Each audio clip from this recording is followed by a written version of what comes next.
On April 15th, 1996, I was born. I was born on April 15th, 1996, to my mom and dad, Ron and Wendy Clapsaddle, in Gettysburg, Pennsylvania.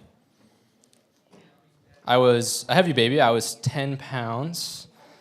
10 pounds. Now, my mom and dad, growing up, my dad grew up in a Christian home. His parents went to church, took him to church all his life. My mom, on the other hand, did not grow up in a Christian home. My mom's dad was married once before he married my mom's mom, and then he married once after that, after my mom was born, again. My mom's mom was married to another person before she married my grandfather, and then she did not remarry. So all in all, my grandmother was married to 2 people, and my grandfather was married to 3 people. So it was kind of tough on my mom. I have a lot of, say, step aunts or step uncles that aren't directly related to me. I even had a step grandmother, wasn't directly related to me either. So it was kind of tough growing up. But my mom found my dad, and my mom became a Christian the year that I was born. From then on, I was raised in a Christian home. My mom and dad took me to church ever since I was born, to a small church called Chapel Hill Church of God. Growing up, this was a church that my grandmother went to, so I always grew up with my dad's side of the family. We went together with my grandmother, and as soon as I got into the 2nd grade, my parents started worrying about youth group and what that looked like. Say, hey, Tyler doesn't have a youth group to go into when he gets to that age. So we're going to look for a church that has a youth group. And in second grade, I switched churches to a church called Mount Pleasant United Brethren Church in Chambersburg, PA. At that point, in 2nd grade, my dad was always a technology person. He always loved doing the sound and the PowerPoint and stuff for like worship during the services. Same thing with my grandfather. My grandfather loved that too. So my dad wanted to get me into that. So as soon as I switched churches to Mount Pleasant United Brethren Church, I began doing PowerPoint for the main worship service. It was fairly simple. All you had to do was hit a little down arrow for the words to go to the next screen. But I went through the children's program there at Mount Pleasant United Brethren from 2nd grade all the way up to 6th grade. And when I got into 6th grade, I ended up helping my dad serve running sound for the main service. Also in 6th grade, I had the opportunity to be baptized. What a special thing to do, able to proclaim my faith publicly to not only the children's department, but my parents and some of the people from the rest of the church. And my dad had the opportunity to baptize me in 6th grade. It was a very special moment for me. After that, my youth group started. We started in 7th grade at that point, so after 6th grade, I went up to 7th grade, and I went into the youth group. And I met this really cool guy who's the youth pastor. His name is Bobby Culler. Bobby Culler. It is a colorful name, yes. And he, to this day, is my mentor. He's a great guy. He's been at that same church doing youth ministry for 30 years. He's been there for a long time, and he's still doing great things there in the youth ministry. So I started in the youth group. I had a couple of friends going to the youth group. It was kind of cool. People that I had grown up with in Mount Pleasant. And it was really cool going to the youth group. There were lots of games, lots of energy and fun times, just like you guys have here tonight. And I started making my way through the youth group. And I don't remember much of my middle school career, going up through the youth group or even through school that much. And I'm sure I had a great time. I just, for some reason, just don't remember it too often. But as soon as I got into high school, entered into that 9th grade year, I said, you know what, I want to take my faith to the next level. At that point, I started going on mission trips. I had to apply to go on a mission trip, and this mission trip was going to the country of Belize. You may have heard me talk about that before if you've been here for a while. And I was one of 2 9th graders to go on this trip. It was only allowed for high school students.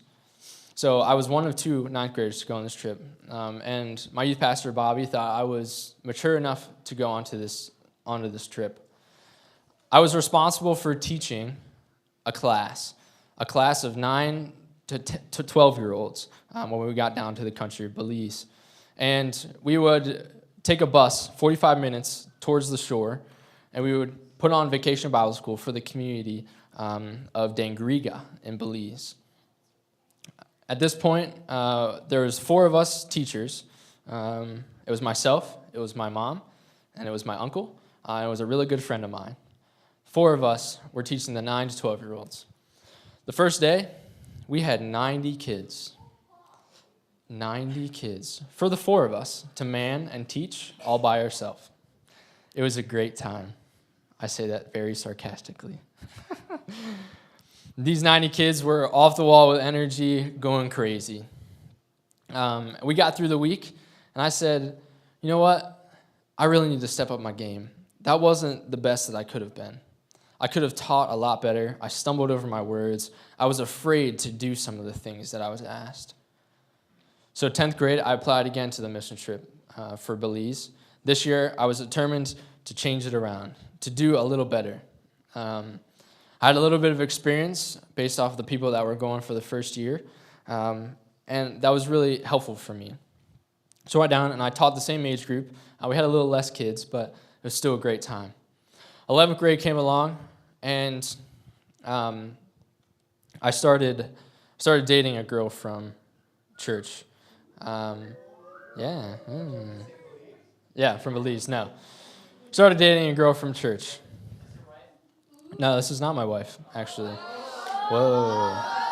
Uh-oh. No, this is not my wife. She was great. She was a year younger than I was, so she was in 10th grade at that point.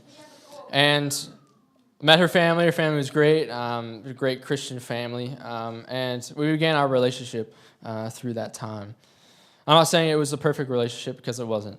There was lack of communication, and we fought a lot, and it wasn't the best of relationships. I still went on a mission trip that year. I still went down to Belize, and for my 3rd year going down, I was more of a leader. I was more mature, and I was expected to teach a little more and help some of the younger people out with serving and teaching on the mission trip. It was a great opportunity for me because, again, I got to teach the 9 to 12-year-olds, and they're a great group of people, a great group of kids, and we had a fun time. We played a lot of soccer, went into the communities, hung out with some of the local people, and just served the community of Belize that we were in. 12th grade rolls around, and January, my then-girlfriend broke up with me. Yeah. For me, at that point, it was a very hard time in my life. Very hard time. I wasn't very happy for about 4 months. I was very, very sad. I'm not still sad. So April came around, and like I said at the beginning, I was born on April 15th, so that's my birthday month. April rolled around, and I was determined to get over this, because this kind of wrecked me, kind of really upset me. April rolls around and says, hey, I'm bigger than this.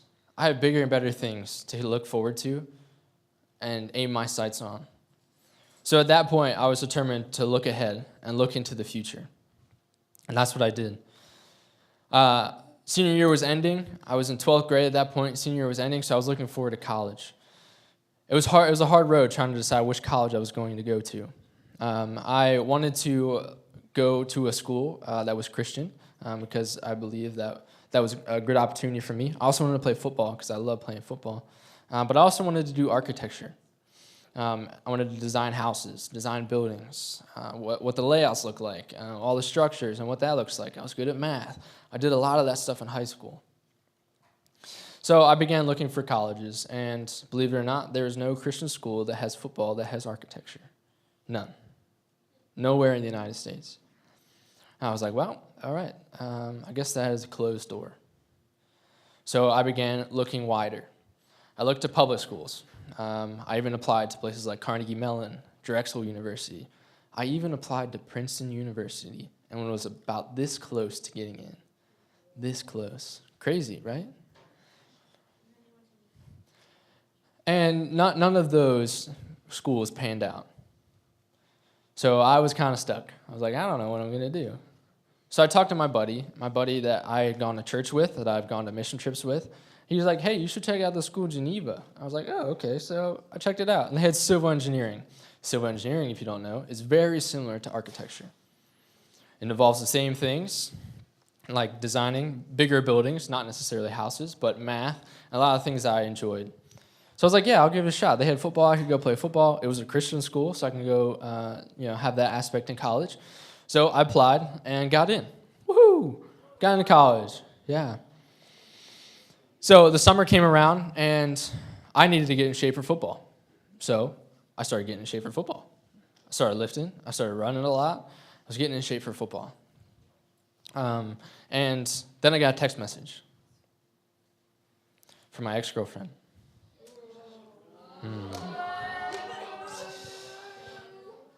We had a conversation about possibly getting back into a relationship.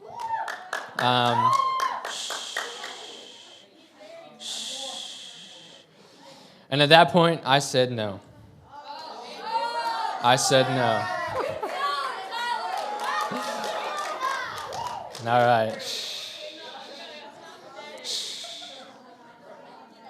So I moved on. I went into the summer. I started prepping for football, and I got ready for college. I still went on a mission trip that year as well. I went down to the same country, Belize. We met the same people, hung out with the same people, but I got to teach an older group of kids. I got to teach the high schoolers. That was a really cool age to teach.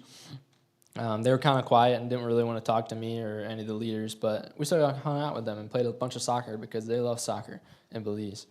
It was a great time. It was a very transformational time. I grew a lot when I was down there. I was able to teach, and I got better and better as the years went on with my teaching and mission trip work.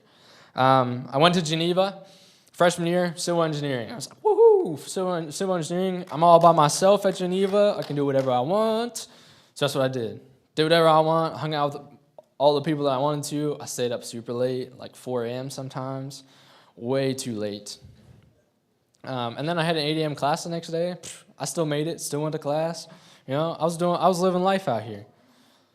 But something was lacking. Something was lacking. I wasn't happy. I wasn't fulfilled like I was when I was in high school. When I was hanging out with all my buddies at church. When I was doing mission trip work. I wasn't happy. So I broke down. I didn't know what was going on. And at that point, I began talking to one of my friends, and I really felt the tug in my heart to go into student ministry. I ended up switching my major after freshman year from civil engineering to student ministry and studying that for the rest of my college career. Another thing when I was doing freshman year was I was pursuing a bunch of girls and really looking after the one. I wanted the one right then and there freshman year. But I didn't find it. I didn't find the one. So I said, God, you know what?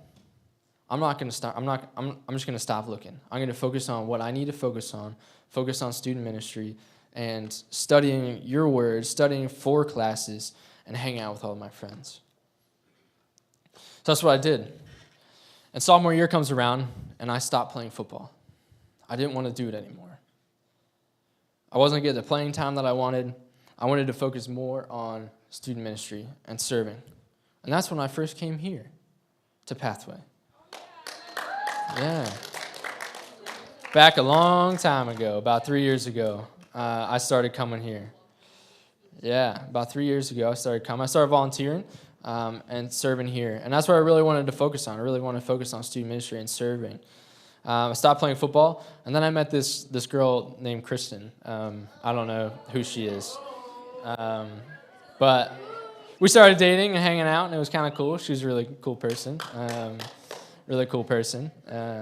And started dating, and end of college comes, and I finished college a half a year early. Half a year early.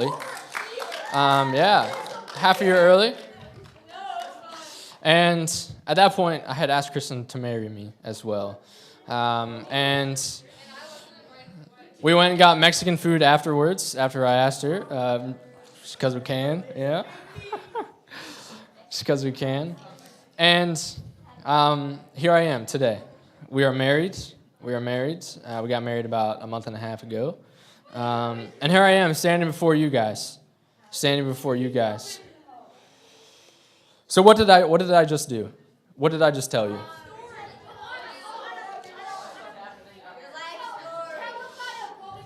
Yeah. Shh. I told my story. That's my story. Now, my story is a lot longer than probably what yours is. Because I'm a lot older than you guys. Not too much older, but I'm older than you guys. There's a lot of life experiences in my life that I've gone through that have formed me to the person I am today.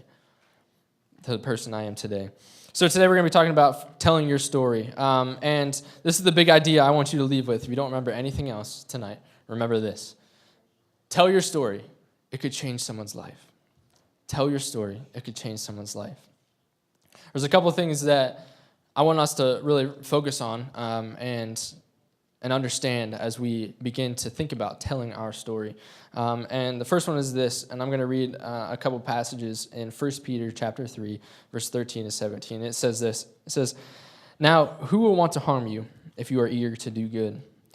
But even if you suffer for doing what is right, God will reward you for it. So don't worry or be afraid of their threats. Instead, you must worship Christ as Lord of your life. And if someone asks you about your Christian hope, always be ready to explain it. But do this in a gentle and respectful way. Keep your conscience clear. Then if people speak against you, they will be ashamed when they see what a good life you live because you belong to Christ. Remember, it is better to suffer for doing good, if that is what God wants them, than to suffer for doing wrong."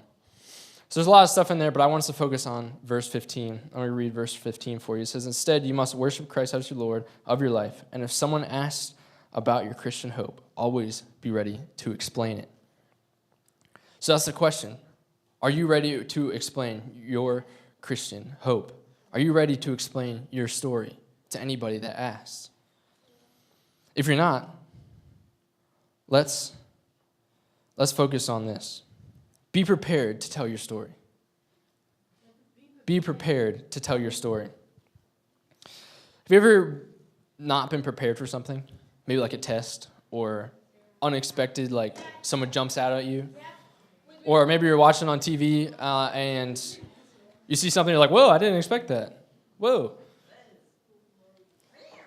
A lot of stuff comes at us unexpectedly in life. And we have to be ready to face those things that come at us. One of those things might be someone come up and say, "Hey, tell me your story. Tell me your life story." What is your life story? When I was down in Belize, remember when I was telling you my first year down, I taught the 9 to 12-year-olds, and I had like 90 kids that I was teaching. After, say, Thursday of that week, we told the gospel message to these 9 to 12-year-olds. We said, "Hey, if you want to accept Christ as your Savior, meet us in the back, and we will lead you to Christ." Great opportunity, right? For these kids. Yeah, it's a great opportunity. Except 80 kids came back, which is great. Don't get me wrong. That is fantastic. 80 kids gave their life to Christ. 80 kids gave out of 90, yes. So the four of us leaders, were taking groups of about 10 out at a time and leading them to Christ. But we were also taking names. And I went up to my uncle, and he said, "Hey, take this group of 10 out and lead them to Christ." I looked at him, and I was like, "No. I am terrified to do that. I don't even know what to say. What am I going to say?" I was like, I'll just stay here and take names." He's like, "No, you go lead them to Christ." Whew. I was like, "Oh, all right." Now, I was probably shaking because I was so terrified. But I had 10 9 to 12-year-olds that I was terrified to lead to Christ. It was unexpected that I was going to lead them to Christ at that moment. I was not expecting that. But I took them out. I led each and every one of them to Christ that day. And because of that, they're able to experience the kingdom of heaven. Something like that might come unexpectedly at you.